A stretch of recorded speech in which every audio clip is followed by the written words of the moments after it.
Les réquisitions sont tombées dans le procès en appel de Rodrigue Petitot. 3 ans d'inéligibilité et maintien des 10 mois de prison avec bracelet électronique pour ses propos sur TikTok jugés menaçants envers les élus.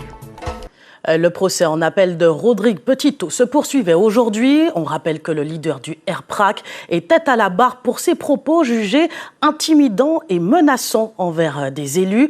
Les réquisitions sont tombées, 3 ans d'inéligibilité et maintien des 10 mois de prison avec bracelet électronique. Le compte-rendu de cette audience avec Odsi Ultidas et Jean-Marc Kinenga.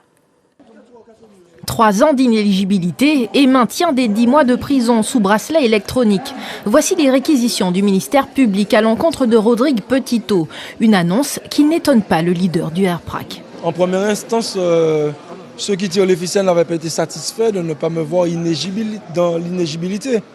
Parce qu'en fait, c'est ça qui fait peur. Ce ne sont que des manœuvres politiques. Donc, quand ils savent qu'en 2026, ils sont en danger, c'est l'utilisation de la justice à des fins personnelles. Mais ils n'ont rien compris. Ils n'ont toujours pas compris. Hein. Il y a plein de il y a plein de RPRAC. On n'a pas besoin que Rodrigue Petitot soit assis sur 10 sièges ou même un siège. C'est l'idéologie qui doit être assise sur le siège. C'est justement la question qui a rythmé les auditions dans l'après-midi de ce 2e jour de procès en appel. Rodrigue Petitot est-il un homme politique? Est-il élu par les citoyens? Quelle est sa légitimité? En novembre dernier, le leader du RPRAC parlait d'attaquer les élus. Il s'agit de faire comprendre à la juridiction que les mots qui ont été employés par M. Petitot n'avaient aucune connotation violente et qu'il s'agissait de mots qui s'inscrivaient dans un contexte politique. Et ce qu'on a appris aujourd'hui, c'est que finalement, même le parquet commence à comprendre qu'en effet, c'était une discussion politique. Et donc, nous ne parlons que de politique aujourd'hui. Et ce que les hommes politiques hier sont venus dire, à savoir que M. Petitot est une figure politique, c'est quelque chose qui est acté, selon moi. Plus tôt dans la matinée, les vidéos TikTok contenant les propos jugés intimidants et menaçants de Rodrigue Petitot envers des élus ont été visionnées. Des propos en créole qui devaient être traduits devant la cour non créolophone.